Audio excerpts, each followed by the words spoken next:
우리와 같은 인생을 살아가셨고 그 인생 속에서 믿음으로 승리하셨다라는 것을 발견하게 되었습니다. 그리하여 우리 또한 그분의 인생을 바라보며 두 가지죠. 믿음의 길이 도대체 무엇인지, 그리고 우리에게 주신 구원이란 도대체 무엇인지를 인생 속에서 이해해야 하는 것입니다. 그래서 여러분, 믿음이 무엇인지 구원이 무엇인지는 단번에 이해되는 게 아니라 단번에 받아들여지는 것이긴 하지만 우리 인생 전체를 경험하며 걸어가며 이해되는 것입니다. 그래서 한 사람의 구원의 길, 한 사람의 믿음의 길은 인생 속에서 더 깊어가고 더 성장해가고 더 성숙해 간다는 것을 말씀을 드릴 수 있다는 것이죠. 사도 요한은 이 편지에서 교회 공동체가 가진 진실한 신앙은 신앙 고백만이 아니라 영혼과 동시에 인격의 변화로 우리의 믿음이 나타나야 한다라고 말씀을 드릴 수 있습니다. 저는 여러분들에게 바른 것을 가르쳐줄 의무가 있습니다. 바른 가르침, 바른 신학, 바른 성경을 가르쳐줄 의무가 있죠. 근데 이 가르침이, 바른 가르침이 여러분들의 삶을 바꾸지는 또 못합니다. 그건 누가 하는 일입니까? 믿음을 가진 여러분들이 하시는 겁니다. 아무리 제가 바른 하나님의 말씀을 증거하고 전파한다 하여도 여러분들 마음속에 심령의 변화와 함께 육체적 삶의 모습으로 드러나지 않는다면 아무리 많은 바른 가르침을 전한다 하여도 그것은 울리는 꽹과리와 같다라고 볼 수밖에 없다는 것이죠. 성경은 우리에게 지속적으로 요구하고 있는 것이 무엇이냐면 영혼의 변화와 동시에 무슨 변화가 일어나야 된다고 합니까? 육체의 변화도 일어나야 된다. 우리 인생과 몸의 변화, 이런 모습들로 하여금 내가 믿음을 가진 사람답게 살고 있는지를 점검하고 돌아보아야 한다는 것을 지속적으로 강조하고 있습니다. 앞뒤가 안 맞는 사람을 우리는 거짓말쟁이라고 하죠. 믿음도 마찬가지로 믿음이 있는다, 믿음이 있다라고 말하는 사람들이 앞뒤가 맞지 않는다면 그것은 아직은 부족하고 미약한 모습이 아닌가라는 생각들을 해보게 된다는 거죠.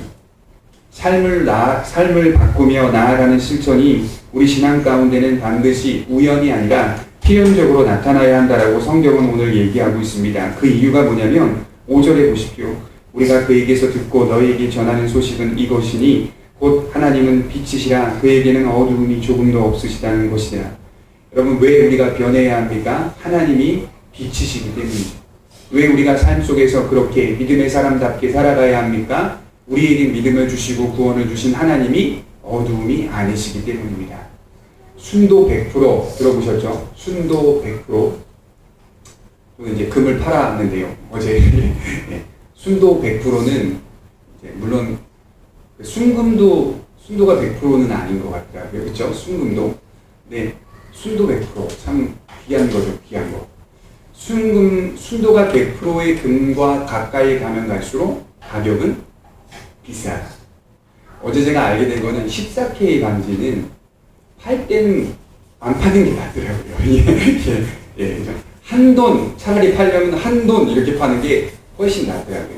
살 때는 뭐 15만원, 10만원 주고 샀지만 14K 반지 팔 때는요, 뭐 2만 5천원, 3만원 이렇게 받아요. 그래서 이게 순도가 100%다. 더욱더 금에 가까울수록 가격은 이렇게 가치가 빛이 나는 거구나. 여러분, 우리의 신앙도 이와 같은 거 아니겠어요? 하나님 보시기에 인정하고 기뻐하시고 칭찬하는 신앙은, 그런 성도는 순도가 100%에 가깝게 나아가는 것이죠. 물론 우리가 이 땅을 살아가면서 과연 순도가 100%인 신앙인이 있는가? 없어요. 그건 불가능한 거예요. 그러나 순도가 100%에 가깝게 나아갈 수 있도록 우리가 애처롭지만 애쓰면서 신앙생활 가운데 바꾸어 가야 하는 것이 우리의 책임이자 의무라는 거죠. 그 이유가 무엇입니까? 하나님은 빛이시기 때문에 그에게는 어두움이 조금도 없기 때문이라고 얘기하고 있습니다. 하나님에게는 어두움이 조금도 섞일 수 없으며 또 섞여서도 안 돼요. 왜냐하면 우리는 그런 분을 믿고 있지 않기 때문이죠. 그런 하나님을 믿는 우리 또한 마땅히 빛으로 나아가야 합니다. 나아가야 한다는 말은 빛의 삶을 살아가야 한다는 말을 하는 겁니다. 그 하나님과 신자는 교통하고 있다라고 성경은 얘기합니다. 그래서 제가 지난 시간 신자와 하나님과의 교통을 이렇게 표현했어요. 사귐이라고 표현했어요. 사귐. 사귐이란 예수 안에서 주어지는 효력과 능력을 의미하는데, 이것은 단번에 주어지는 사귐이 아니라, 물론 단번에 구원을 받는 건 맞지만 우리 인생 전체 속에서 항상 지속적으로 사귐의 역사가 우리 안에 들어오고 있다는 것을 명심하셔야 됩니다. 사귐은, 교통은, 교제는 항상입니다. 항상 계속적인 것입니다. 주님과 사귀고 있는 자가 거짓말을 할 수가 있습니까? 없다는 거죠. 주님과 사귀고 있는 자가 빛이 아닌 어둠을 따라 살 수 있습니까? 없다는 거죠. 주님과 사귀는 자가 세상 속에서 양다리를 걸치며 산다는 것은 불가능할 수밖에 없어요. 왜냐하면 진리는 우리에게 명확한 구분선을 우리에게 계속 주어주고 있다는 거죠. 여러분 성경을 자세히 보십시오. 하나님의 말씀에 깊이 빠져들어가 보십시오. 기도 생활 열심히 해보십시오. 하나님의 말씀 속에 순종하는 생활 열심히 해보십시오. 그러면 그럴수록 세상 속의 경계선을 명확하게 듣게 되는 거예요. 세상과 우리는 다르구나. 하나님의 말씀과 세상의 말씀은 다르고 하나님의 빛과 세상의 빛은 다르고 하나님을 의지하는 것과 세상을 의지하는 것은 다른 거구나라는 것은 명확한 선을 구분하게 되는 거죠. 왜 우리의 인생과 우리 신앙생활 가운데 명확한 선을 구분짓지 못하는 겁니까? 본인도 그걸 잘 모르기 때문이에요. 한 번도 신앙생활 가운데 성숙한 신앙을 해보려고 하는 도전과 노력과 체계를 가져본 적이 없기 때문에 늘 언제나 교회를 다녀도 애매하고 불안하고 불확실한 거예요. 내가 구원받은 사람이 맞는가? 내가 신앙생활을 하고 있는 사람이 맞는가? 라는 것들이 지속적으로 모호해지고 있다면 다시 한번 그 자신의 삶의 모습과 신앙을 점검해 볼 필요가 있다는 것이죠. 여러분 우리가 만약 믿는다고 하면서도 우리의 삶이 세상적 삶과 크게 다르지 않는다면 그건 오늘 말씀대로 표현하자면 거짓말하는 자 또는 진리를 저버리는 자라고 성경은 얘기하고 있습니다. 하지만 여러분 이 문제는 그리 간단하지가 않아요. 왜 그렇습니까? 우리는 아직도 죄를 짓고 있기 때문이라는 것이죠. 우리의 믿음이 우리의 모습을 순간적으로 순식간에 바꿔놓지 않았다는 사실을 기억하셔야 돼요. 여러분들이 하나님을 믿겠다고 고백한 그 순간에 여러분들의 몸과 삶과 영혼이 순간적으로 순식간에 온전한 상태로 변화되어지지 않는다는 사실을 명심하셔야 돼요. 늘 언제나 우리의 죄성은 그런 경향을 가지고 있습니다. 무슨 경향이에요? 하나님의 뜻을 어기려는 경향이 자연스러운 거예요. 우리가 만일 순식간에 믿음을 가졌다고 해서 순식간에 온전하고 완전한 사람으로 변화되었다면 우리 안에 있는 시기는 도대체 무엇입니까? 우리 안에 있는 미움이나 다툼이나 분노나 좌절이나 절망이나 분열들은 도대체 우리 인생을 먹칠하고 있는데 우리가 과연 믿음을 가진 자가 맞냐 이 말이죠. 그렇다면 우리 모두는 전하는 저나 듣는 여러분이나 모두 다 거짓말하는 자예요. 성경적으로 말하자면. 그래서 사도 요한은 이것을 단순히 우리가 거짓말하는 자다라고 표현하는 게 아니라 도대체 너희들의 신앙이 어떻게 생각되어져야 하고 어떻게 고민되어져야 하고 어떻게 믿어야 하는지를 대안을 오늘 말씀 속에 제시하고 있습니다. 우리 8절을 한번 보겠습니다. 만일 우리가 죄가 없다고 말하면 스스로 속이고 또 진리가 우리 속에 있지 아니할 것이요. 만일 우리가 죄를 자백하면 그는 미쁘시고 의로우사 우리 죄를 사하시며 우리를 모든 불의에서 깨끗하게 하실 것이요. 요한은요 지금 제가 말씀드리고 있는 이 문제를 이렇게 풀어가고 있습니다. 믿음을 가졌다고 해서 너희가 완전한가? 믿음을 가졌다고 해서 너희가 죄가 없는가? 여러분 한번 물어볼게요. 여러분들이 믿음을 가졌다고 해서 죄가 없습니까? 아니잖아요. 믿음을 가졌다고 해서 평생도록 우리는 죄인이라는 사실을 고백할 수밖에 없잖아요. 믿음을 가졌다고 해서 너희 자신이 그렇게 떳떳하고 의로운가? 그게 아니라고 요한은 얘기하고 있습니다. 죄는 믿고 나서도 여전히 따라오고 있습니다. 그 습성은 여전히 믿고 나서도 따라오고 있어요. 죄가 없다고 말할 수 없다는 말을 지금 요한이 하고 있는 겁니다. 오히려 여러분 믿는 자들이 죄 없다고 말하고 있다면 나 예수 믿고 나서 죄가 하나도 없어졌어 라고 떳떳하고 당당하게 얘기하고 있다면 그 사람이 과연 어떤 사람이라고요? 거짓말하는 사람. 그게 진짜 거짓말하는 자라는 거예요. 나 예수 믿고 나서 죄가 하나도 없어. 나 당당해. 나 떳떳해. 나 부끄러움 없는 인생을 살고 있어 라고 말한다면 그 사람이야말로 진정 진리를 저버리는 자다 라고 성경은 얘기하고 있다는 것이죠. 진정으로 믿음을 가진 자들은 부끄러움을 압니다. 그리고 믿음을 통하여 실제적인 영혼과 몸의 온전함이 이루어질 그날을 소망하게 되는 것입니다. 여러분 제가 어떤 사람을 죽였어요. 그리고 제가 그 죽인 다음에 교도소에 들어가서 시간을 보냅니다. 근데 그 죽은 자의 부모님이 저를 찾아와서 나는 예수님을 믿고 나서 당신을 용서합니다 라고 말하며 저에게 용서를 이렇게 허락합니다. 비록 내 자녀 또 내 친구를 죽였지만 나는 당신을 용서합니다 라고 말하고 면회를 하고 돌아갑니다. 그렇다고 해서 제가 룰루랄라 하면서 그 교도소 시간 동안 남은 생애 동안 행복해하며 나 용서받았다 라고 소리치며 떳떳하며 살아갈 수 있습니까? 아니잖아요. 진짜 용서를 받은 사람은 그럼에도 불구하고 부끄러움을 아는 거예요. 아, 나 참 부족하구나. 나 참 연약하구나. 나 이렇게 참 불쌍한 존재이구나. 용서를 받았지만 그럼에도 불구하고 나는 고개를 들 수 없는 미약하고 연약한 존재이구나라는 걸 고백하는 게 그 사람이야말로 진짜 용서를 받은 사람이라고 얘기할 수 있다는 거죠. 주님을 믿는 믿음에 있어서 한번 생각해 볼까요? 우리는 예수님을 믿는 믿음을 완전한 상태에 근거를 두고 있는 거 아닙니다. 잘 생각해 보세요. 우리 예수 믿는 것은요, 온전한 상태가 된 그곳에 근거를 두는 게 아니라 믿음에 근거를 두고 있는 겁니다. 이것은 내가 온전한 상태가 되지 않았음에도 불구하고 나를 용서하시고 나를 긍휼히 여기시는 예수님의 구속을 바라보는 믿음에 있는 거지, 내가 온전한 상태가 되었기 때문에 내 믿음을 거기에 근거해 두고 있다는 것은 아니라는 거예요. 이해가 되시죠? 내 삶과 내 실천과 내 도덕적인 것과 윤리적인 것에 근거를 두고 내 신앙생활을 하는 게 아니라, 그거는 제쳐두고, 어차피 그거는 불완전하고 부족하기 때문에 제쳐두고 나를 용서하시고 영원토록 나를 이끌어 가시는 예수의 속죄에, 예수의 용서와 은혜에 항상 믿음으로 그 기반을 두고 있고 근거를 가지고 있다는 거죠. 여러분, 만일 우리가 완전한 상태로 구원을 받는다는 주장을 펼친다면 우리는 하나님과 같이 늘 언제나 뭐여야 합니까? 빛이어야 합니다. 빛이어야 해요. 여기서 빛이라고 말하는 것은 순도 99.9가 아니라 100%야 돼요. 100%. 그러나 여러분과 제가 빛입니까? 아니잖아요. 우리는 빛이 될 수가 없어요. 어떻게 보면 어둠과 더 가까운 삶을 살아가고 있는 게 매 순간 매일의 인생 속의 생각과 갈등 속에 살아간다니까요. 그런 경향이 있어요. 여러분들과 저는. 악한 것을 선택하고 악한 것을 결정하려는 경향이었어요. 더 고급스러운 죄악이 뭔지 아십니까? 성경을 두고 내 뜻과 내 마음대로 내 고집대로 해석하는 경향이 있어요. 이걸 바로 고급스러운 죄악이라고 합니다. 고급스러운 죄악. 진리를 믿는다고 말하면서도 여전히 그런 경향 속에 살아가는 우리의 모습을 보면서 항상 우리의 근거가 무엇인가, 그건 우리 자신이 아니라 믿음의 근거를 하고 있어야 한다는 거죠. 우리를 용서하시고 우리에게 은혜 주시는 영원한 그 사랑에 근거하고 있어야지 나 자신의 도덕적인 것과 윤리적인 것에 근거하고 있으면 안 된다라고 하는 것입니다. 여러분, 우리가 그런 완전한 상태라면 어둠이 없어야 합니다. 다시 말해 믿고 난 후에 회개할 필요가 없는 상태가 되어야 합니다. 그러나 우리는 우리 자신을 속일 수가 없습니다. 너 죄인이지? 라고 말하면 어떤 사람은 내가 무슨 죄를 지었냐? 내가 태어나면서 어떻게 죄인이냐? 나는 너희들의 가르침과 너희들의 주장을 도무지 믿을 수 없어! 라고 말하고 뒤돌아서고 돌아가면서도 그의 마음속에 나는 죄인이지 라고 인정을 하고 있다 이 말이에요. 믿지 않는 자도. 그래, 나는 죄인이지. 우리는 우리 자신을 속일 수가 없어요. 우리는 완전하지 않습니다. 우리의 존재됨은 믿음에 있지 우리의 도덕적인과 윤리적인 열심과 열정이 있지 않습니다. 그를 바라보고 신뢰하는 믿음에 있습니다. 그러니 신자에게 드러나는 덕목 중에 하나가 무엇입니까? 겸손이에요. 겸손. 그러니 교만할 수 없어요. 교만한 사람을 여러분들이 목격하면요, 교만한 사람과 함께 동시에 주어지는 특성이 하나 있어요. 가만 보세요. 그건 뭐냐면 내가 잘났다. 그렇잖아요. 교만한 사람. 내가 떳떳하다. 내가 당당하다.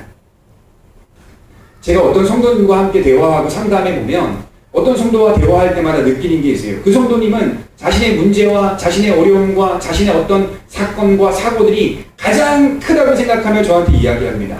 도무지 내 환경 속에 내 사업장에 내 직장에 이런 일이 생길 수가 있습니까?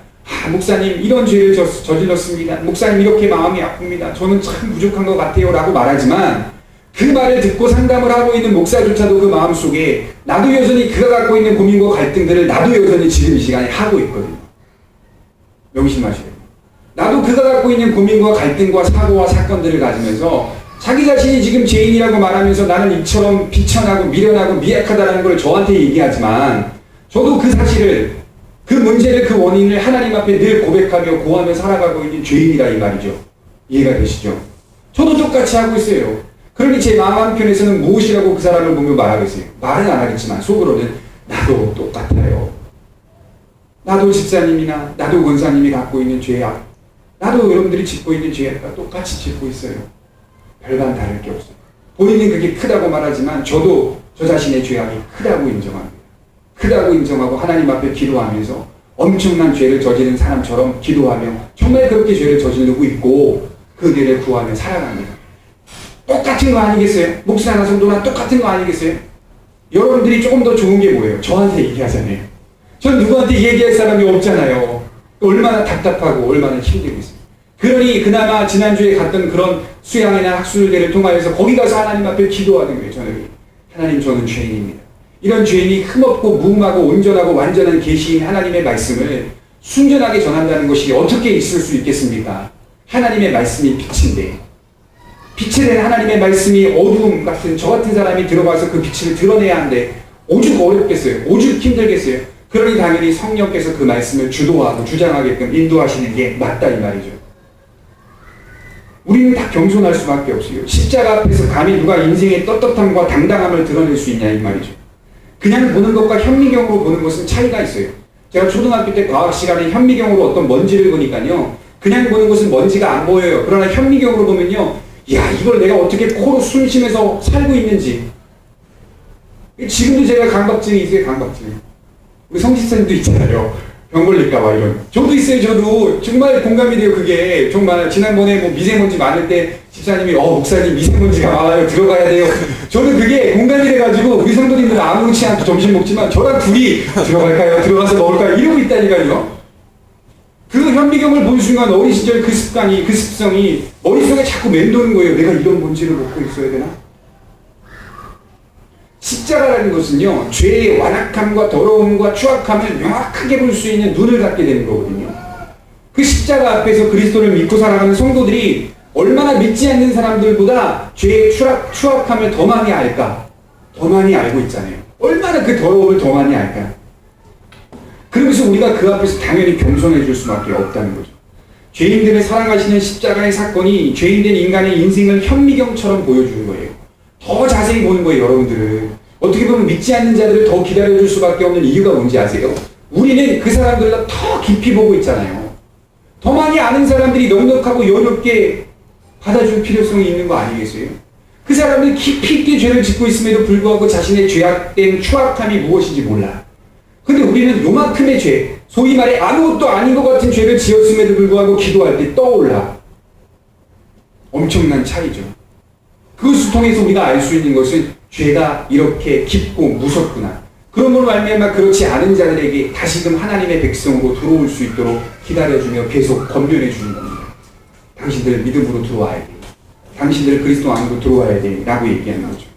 그러니 예수님을 잘 믿으면 믿을수록 부끄럽습니다. 떳떳한 게 아니라 내가 교회를 위해 뭘 했는데, 내가 교회를 위해 뭘 많이 갖다 바쳤는데, 내가 교회를 위해 뭔가를 공헌하고 공동했는데가 아니라 그럼에도 불구하고 죄송한 마음은 계속 드는 거예요. 경솔할 수 없는 마음이 계속 드는 거예요. 단순히 십자가가 우리의 추악함만을 드러내는 게 아니라 그것을 해결해주는 능력도 포함되어 있다는 사실에 저는 감사한 거예요. 그냥 예수님 믿는 거, 예수 십자가 앞에 딱 서는 거, 내 죄악을 예수님의 십자가가 더 많이 드러내는 것으로만 끝났다면 제가 절망해서 목매달아 죽어야죠. 그것으로 끝나지 않고 예수 그리스도의 십자가는요, 우리의 추악한 죄성을 드러낸과 동시에 그것을 해결해주는 능력이 함께 발동하고 있는 겁니다. 너희의 죄는 추악해. 하지만 그 추악한 죄에 대한 대안이 여기 있어 라고 하면서 지속적으로 효력 있게 발동하고 있는 겁니다. 얼마나 감사합니다. 얼마나 기뻐요. 얼마나 찬송할 만한 것입니까? 내가 예수님을 믿고 있고 내가 그런 십자가를 붙잡고 있다는 것의 증거가 뭔지 아세요? 그게 바로 회개입니다. 그냥 회개가 아니라 지속적인 회개, 지속적인 회개. 우리 9절을 한번 보겠습니다. 9절을 보겠습니다. 만일 우리가 우리 죄를 자백하면 그는 미쁘시고 의로우사 우리 죄를 사하시며 우리를 모든 불의에서 깨끗하게 하실 것이요. 요한이 지금 뭐라고 얘기합니까? 너희들 다 거짓말쟁이잖아. 너희들 하나님은 빛이신데 너희들 그렇게 살지 못했잖아. 라고 말하면서 마치 지적하고 정죄하는 것처럼 출발했는데 그 다음에 뭐라고 말했냐면 9절에 만일 우리가 우리 죄를 자백하면 이렇게 말합니다. 비록 너희들의 삶과 도덕적 인생과 심령적 어떤 잘못된 추악한 어떤 생각들, 고민들, 갈등 그런 것들이 죄악된 모습으로서 드러나고 죄인으로서 살아가는 모습인다 하여도 너희가 만일 그리스도의 속죄를 붙잡고 지속적으로 회개하고 자백하면 그는 미쁘시고 의로우셔서 우리 죄를 없는 것처럼 여겨주고 계신다라는 거죠. 용서하고 계신다라는 말을 하고 있는 겁니다. 지속적인 회개, 이건 신자의 인생 속에 하나님의 나라에 가는 그 날까지 계속 주어지는 모습이어야 합니다. 회개란 변명하지 않는 겁니다. 그리고 나서 나 자신을 속이지 않는 겁니다. 여러분 주일날 교회에 오시면요 무엇부터 기도하십니까? 도대체 여기 자리에 앉아서 무슨 기도하세요? 앉자마자 하나님 내 자녀 잘되게 해주시고 내 사업장 잘되게 하시고 그런 기도 제발 하지 마세요. 그런 기도 하면요 그런 기도 하고 앉아서 예배드리면요 예배가 집중도 안 되는 거예요. 그리고 예배가 오히려 더 분산스럽고 산만해지는 거예요. 가만히 앉아서 하나님 앞에 고개를 조아리시고 기도해 보세요. 한 주간 하나님 저의 삶을 돌아봅니다. 저의 신앙을 돌아봅니다. 라고 한번 고백해 보세요. 그러면요 우리의 마음이 그 순간 하나님의 십자가 앞에 집중되어지고 하나 되어지고 깊이 있게 들어가요.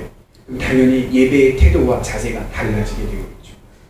그러니 우리가 하나님 앞에 나와서 항상 조아려 자백하고 회개하는 지속적인 우리의 겸손한 태도가 있어야 하지 않겠습니까? 여러분 자신을 속이지 마십시오. 하나님은 다 아십니다. 그게 바로 믿음이라는 거예요. 완전한 상태가 아니기 때문에 우리가 당황하지 않고 절망하지 않으려면 회개가 지속되어야 합니다. 늘 언제나 당황해요. 어떤 성도는 신앙의 모습을 보면 당황하고 불안해요. 제가 가만 보니까 제가 불안하고 당황할 때마다 생기는 특성이 하나 있는데 믿음이 떨어졌을 때 그러더라고요. 믿음이 연약해지고 믿음이 죽어가고 있는 것처럼 보일 때 꼭 당황해하고 불안해요. 어떻게 할 줄을 모르는 거예요. 어떻게 할 줄. 그런데 되게 많이 하고 있어요. 또 어떻게 할 줄을 모르는데 이것저것 뭔가를 다 만지고 있어요. 근데도 집중은 하나도 안 되고. 왜 그렇습니까? 하나님 앞에 내 자신을 깊이 있게 들여다보지 못하고 있는 모습이라는 거예요. 그러나 믿음이 충만하고 믿음이 성숙을 이루어가면 갈수록 이상하게 정말 큰 일이 내 앞에 놓였고 큰 사고가 내 앞에 터졌음에도 불구하고 마음은 평안해. 마음은 차분해. 내 영혼 평안해. 얼마나 멋집니까? 내 영혼 평안해. 이게 불가능한 거죠. 말이 안 되잖아요. 근데 찬송을 가만히 그 가사를 보세요. 풍파가 몰아치고 요동하고 해도 내 영혼이 평안하다. 왜요? 우리 선장 되시고 선주 되신 그리스도가 우리에 대해 타고 있으니. 내가 믿음이 충만하니 세상에 아무리 우리 세상 앞에서 놓인 불가능하다고 말할 수밖에 없는 그런 사고와 사건이라 하더라도 내 영혼은 여전히 하나님을 바라보며 잠잠히 평안히 걸어가고 있는 거예요. 강원도에 갔더니 바다가 막 요동치고 있습니다. 거기 가게를 운영하고 있는 사장이 그러잖아요. 막 요동치는 풍랑과 막 요동치는 바다의 파도 속에서 그렇게 얘기해요. 아무리 저 풍랑과 파도가 요동친다 하여도 바다 깊숙한 곳에는 여전히 차분하다. 얼마나 멋진 말입니까? 아무리 눈앞에 있는 곳이 저 배에 띄울만 하나? 배가 저렇게 나가면 위험할 텐데 라고 말해도 그 가게의 그 바다의 환경과 특성을 아는 가게 사장은 그렇게 말하는 거예요. 아니에요. 저 깊은 바다 깊은 곳에는 여전히 풍랑과 파도가 없는 상태, 차분한 상태의 그걸 유지하고 있습니다. 그 얘기를 듣고 나서 우리 신앙이 과연 그러한가라는 생각들을 해보게 되었다는 것이죠. 회개라는 것은 무엇입니까? 내가 그분을 믿고 사랑하며 신뢰한다는 내용이 담겨 있는 거죠. 그분이 용서하셨다. 과거에. 그리고 그분이 용서하신다. 현재. 그리고 앞으로 그분이 용서하실 것이다. 미래. 이게 어떻게 보면 신자의 인생이 예수가 과거와 현재와 미래를 다 끌고 가고 있는 거 아니겠어요?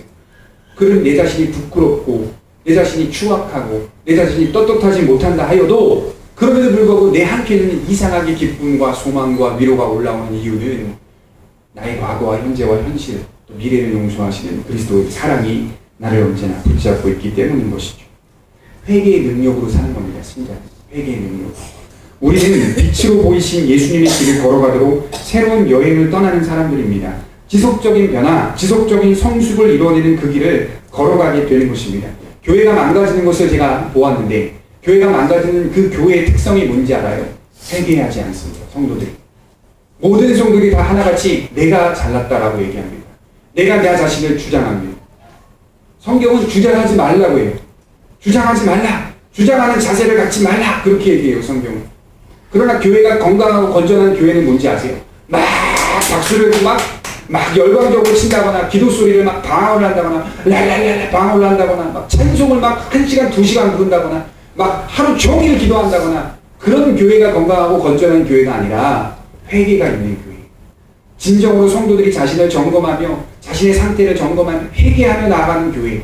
그러면서도 불구하고 정말 정죄받을 만한 다른 성도의 죄를 지었다 하더라도 그걸 목격했다 하더라도 그 사람을 향해 손가락질하며 돌 던지는 게 아니라 그 사람이 가서 감싸주며 비록 너가 큰 죄를 저질렀다 하더라도 하나님이 너를 용서하여 주실 것이다 라고 고백하며 이야기해 주며 격려해 주며, 그럼에도 그 사람에게 너가 지은 죄는 분명히 하나님 앞에 회개해야 할 나쁜 죄다라는 걸 같이 얘기해 주며 동시에 함께 그렇게 갈 때, 그때 그 교회가 건강하고 건전하게 세워져 갈 수 있다는 거예요. 아무리 교회가 삐까뻔쩍하게 커도요, 그 교회 성도들이 늘 언제나 회개하는 삶, 지속적인 회개의 삶을 살아가지 못하고 있다면 그 교회는 지금 건강한 상태가 아닌 거예요. 왜? 내가 다 잘났거든요. 거기에 앉아있는 사람들 다 잘났다고 말하거든요. 내가 떳떳하다 당당하다라고 말하거든요. 얼마나 마음 아픈 현실입니까? 성도란, 교회란 지속적인 변화가 있어야 합니다. 완전한 변화는 아니더라도 여러분들이 지금 저와 여러분들이 지속적인 변화를 하고 있느냐 한번 생각해 보세요. 단번에 완전할 수는 없습니다. 더 용서하게 되고 더 기다려주게 되고 시간이 가면 갈수록 여러분들의 인격과 모습이 예수님의 모습을 닮아가고 있냐 이 말이에요. 다른 사람 평가하지 말고 내가 정말 예수의 가르침대로 살아가고 있는가, 내가 정말 예수님의 모습을 닮아가고 있는가라는 것을 먼저 한번 생각해 볼 필요가 있어요. 우리 에베소서 4장 21절을 한번 찾아보겠습니다. 에베소서 4장 21절입니다.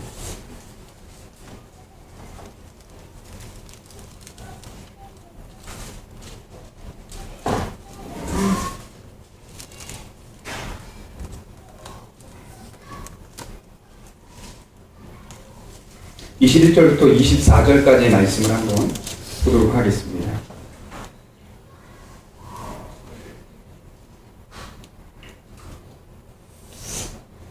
진리가 예수 안에 있는 것 같이 21절입니다. 너희가 참으로 그에게서 듣고 또한 그 안에서 가르침을 받았을진데 너희는 유혹의 욕심을 따라 썩어져가는 부습을 따르는 옛사람을 벗어버리고 오직 너희의 심령이 새롭게 되어 하나님을 따라 의와 진리의 거룩함으로 지으심을 받은 새 사람을 입으라. 심령이 새로워지는 역사를 경험한 사람은, 진정 믿음을 소유한 사람은 뭘 버립니까? 구습을 버립니다. 썩어져가는 구습을 버리고 새 사람을 입습니다. 옛 습성들을 뼈를 깎는 고통으로 버려가는 것이 진짜 심령이 새로워진 사람의 모습이라고 성경은 얘기하고 있습니다. 여러분, 우리가 잘 아는 고린도전서 13장 1절부터 4절에 보면 무슨 장입니까? 고린도전서 13장이 사랑장이라고 우리는 배웠습니다. 사랑은 온유하며 사랑은 능력이다라고 말하면서 끝까지 사랑에 대한 이야기를 합니다. 거기 13장 4절에 이런 말씀이 적혀 있어요. 사랑은 오래 참고, 사랑은 오래 참고, 사랑은 언제나 오래 참고, 이런 찬양 들어봤잖아요. 그렇죠? 이 오래 참는다는 말의 뜻이 뭔지 아세요? 제가 원문을 찾아보니까 고통이라는 뜻입니다. 고통. 오래 참는다는 말의 뜻은 고통이라는 뜻이에요. 고통. 어떻게 오래 참을 수가 있어요? 고통을 견디며 오래 참을 수 있는 거예요. 제가 말씀대로 살아가지 않는 어떤 성도님을 만나요. 그 성도님이 계속 지속적으로 신앙의 성숙함을 이루기를 원하고 늘 기도하며 권면하는데 따라오질 않아. 그럼 어떻게 해야 되겠어요? 오래 참아야 될 거 아니에요. 그죠? 오래 참으면서 지속적으로 얘기하는데 제 마음은 썩어 뭉들어져 가요. 뭐가 있어요? 고통이 있는 거예요. 고통. 진짜 사랑할 줄 아는 사람은 고통이 여러분들 마음속에 있어야 되는 거예요. 그냥 누구 떡 하나 주고 이게 사랑이 아니라 그 사랑을 기다려주고 배려해주고 사랑해주고 덮어줄 수 있는 뭔가 기다려주는 아픔과 뼈를 깎는 고통이 있어요. 하나님 나라 가는 그날까지 아마 여러분들과 저의 속은 썩어 뭉들어져 갈 수 있어요. 썩어 뭉들어져 가. 썩어 뭉들어져. 안 변하거든. 안 변하고. 그렇지만 진짜 사랑을 아는 사람은 그 고통을 감내하고 견디며 살아간다고 성경은 얘기하고 있다는 거죠. 오래 참으려면 고통이 있어야 합니다. 지속적인 변화는 성숙은 고통이 있습니다. 이 고통이 긍정적인 표현으로는 오늘 뭐라고 말합니까? 사귐이라고 말해요. 사귐. 하나님과 사귐다, 하나님과 교제한다는 것은 그 안에 뼈를 깎는 고통이 있다라는 겁니다. 주님과의 사귐은 기쁘고 보람도 되지만 고통도 따라오게 되어 있어요. 여러분 괜찮아요. 고난받는 거 당연한 거예요. 내가 믿는 사람 맞구나. 그렇게 인정하며 받으시면 되는 거예요. 사랑은 행동하기 이전에 내면적인 겁니다. 여러분. 어떤 열정적으로나 열심으로나 어떤 것들을 행하고 어떤 것들을 이루는 것이 사랑이 아니라 먼저 사랑의 내용의 참된 의미를 돌아보면 사랑이라는 것은 내면적인 거예요. 내면적인 거. 우리 안에서 시작되는 거 아니에요. 에베소서 4장에서 말하고 있는 것은 심령이 새롭게 되어 라고 말하잖아요. 사랑을 하려면 뭐가 시작이 되어야 합니까? 심령이 새롭게 되는, 이 뭔가 밭을 새롭게 일구는 그런 역사가 내면적인 역사 속에 일어나야만 우리의 열정과 열성들이 일어날 수 있다는 것이죠. 사랑은 여러분 행동하기 전에 내면적인 겁니다. 그러니 여러분들이 심령을 돌아보셔야 돼요. 돌아보셔야 돼요. 돌아보셔야 돼요. 다시 한번 여러분 에베소서의 말씀을 한번 보겠습니다. 25절 보겠습니다. 25절부터 32절입니다. 4장 25절부터 32절입니다. 그런즉 거짓을 버리고 25절입니다. 각각 이웃과 더불어 참된 것을 말하라. 이는 우리가 서로 지체가 됨이라. 분을 내어도 죄를 짓지 말며 해가 지도록 분을 품지 말고 마귀에게 틈을 트지 말라. 도둑질하는 자는 다시 도둑질하지 말고 돌이켜 가난한 자에게 구제할 수 있도록 자기 손으로 수고하여 선한 일을 하라. 무릇 더러운 말은 너희 입 밖에로 내지 말고 오직 덕을 세우는 데 소용되는 대로 선한 말을 하여 듣는 자들에게 은혜를 끼치게 하라. 하나님의 성령을 근심하게 하지 말라. 그 안에서 너희가 구원의 날까지 인치심을 받았느니라. 너희는 모든 악독과 노함과 분냄과 떠드는 것과 비방하는 것을 모든 악의와 함께 버리고 서로 친절하게 하며 불쌍히 여기며 서로 용서하기를 하나님이 그리스도 안에서 너희를 용서하신 것 같이 하라. 정말 예수의 사람이 되었다면, 새 사람이 되었다면 이런 모습이 나와야 한다는 걸 얘기하는 거예요. 내 인생의 신앙생활 속에 이런 모습이 과연 나오고 있는가? 근데 이런 모습은 다 어떻게 나오는지 아세요? 새 사람 입은 내면이 변화된 사람, 심령이 새롭게 된 사람의 신앙의 모습은 이웃들과의 관계 속에 나타난다는 거예요. 얼마나 멋진 말입니까 이게. 심령이 새롭게 된 사람은 25절부터 32절 다 무슨 말입니까? 사람과 사람과의 삶 속에서 사회적 관계 속에 나타나는 거예요 이게. 사회적인 관계 속에서 거짓말 하지 말고 분을 내지 말고 막 분이 나와요. 그럼에도 불구하고 분을 내지 않고 해가 지도록 그날 끝나기까지 계속 분을 품지 않도록 노력하며 마귀에게 또 틈을 두지 않고 도둑질하는 사람, 내가 전에 도둑질했지만 이제는 도둑질하지 않고 가난한 자를 도와줄 수 있는 마음, 자기 손으로 수고하여 내가 직접 내 손으로 수고하여 돈을 버는 거, 선한 일을 하고 그걸 가지고 무릇 더러운 말은 너희 입 밖에도 말 속에 더러운 말 나올 때마다 내 입에 문지기를 세워달라고 기도하면서 막아내는 거. 이런 게 다 심령이 새롭게 된 사람의 특성과 모습 아니냐 이 말이죠. 저는 이 말씀 보면서 과연 여기에 내가 몇 조항이나 내가 여기에 적용될 수 있는가. 그걸 보면서 제 자신을 반성하게 되는 거예요. 반성하게 되는 거예요. 그리고 32절에 보세요. 얼마나 멋진 말을 합니까? 서로 친절하고 서로 불쌍히 여기라. 얼마나 멋져요. 거기서 끝납니까? 기독교 십자가의 은혜와 의미는 불쌍히 여기는 것으로 끝나는 게 아니라 용서하는 데까지 간다니까요. 너무 멋지죠 이게. 기독교 진리가 그냥 저 사람 불쌍하지 내버려도 이건 포기하는 거예요. 포기하는 거 그 사람을. 아유 저 사람 저 인간 그러니 불쌍히 여기지 않고 포기하지 말고 용서하는 그 사람을 용서하며 다가가서 용서를 하게 되면요. 그 사람과 만나고 싶습니다. 용서를 하게 되면요. 그 사람과 함께 있는 것이 불편하지 않습니다. 그리고 포기하지 않습니다. 사람을 포기하지 않습니다. 용서가 안 돼. 그러면 그럴수록 그 사람을 만나고 싶지 않습니다. 제 간증을 하는 제 경우. 용서가 안 되는 인간은요. 만나고 싶지 않아요. 같이 거기서 한 공간에서 숨 쉬는 것도요. 엄청 불편해요. 그리고 또 하나는 제 안색이 금방 변한다는 사실. 자연스럽지 않아요. 행동하는 게. 바울이 뭘 얘기합니까? 친절하게 하고 불쌍히 여기고 용서하라. 근데 그 용서는 하나님이 너희를 용서하신 것처럼 해보라 라고 얘기해요. 이게 심령이 새롭게 된 사람의 모습이에요. 구원의 변화와 구원의 역사는 어떻게 나타납니까? 영생이 현실에서 나타나는 것처럼 구원의 변화도 현실에서 나타나는 겁니다. 현실 속에서. 현실 속에서 함께하는 지체들과 믿지 않는 이웃들에게 나타난다는 겁니다. 그 능력은 우리 형제자매들에게 이웃들에게 나타나야 한다는 겁니다. 영생은 우리 일반적인 관계 속에서 예수님을 닮아가는 성숙한 변화로 드러나야 하는 겁니다. 여러분 신앙의 목표와 목적이 무엇입니까? 신앙의 목표와 목적이 무엇입니까? 우리 4장 20절을 보십시오. 에베소서 4장 20절을 보면 오직 너희는 그리스도를 그같이 배우지 아니하였느니라 라고 말씀하고 있습니다. 신앙의 목적과 목표는 예수님에게 배운 가르침대로 사는 게 목적과 목표가 되어야 하는 겁니다. 그렇잖아요. 여기 보면 너희들은 그렇게 배우지 아니하였느니라 라고 말한 말씀의 윗구절을 살펴보면 17절을 보게 되면 이렇게 기록되어 있어요.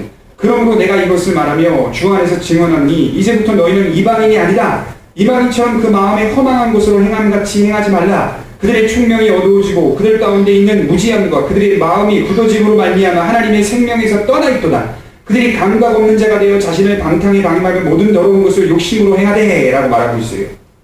우리는 그같이 배운 적이 없다. 그 얘기를 하는 거예요. 20절에. 나는 한 번도 그렇게 배운 적이 없다. 나는 한 번도 교회에서 하나님의 말씀을 들으며 그렇게 배운 적이 없다.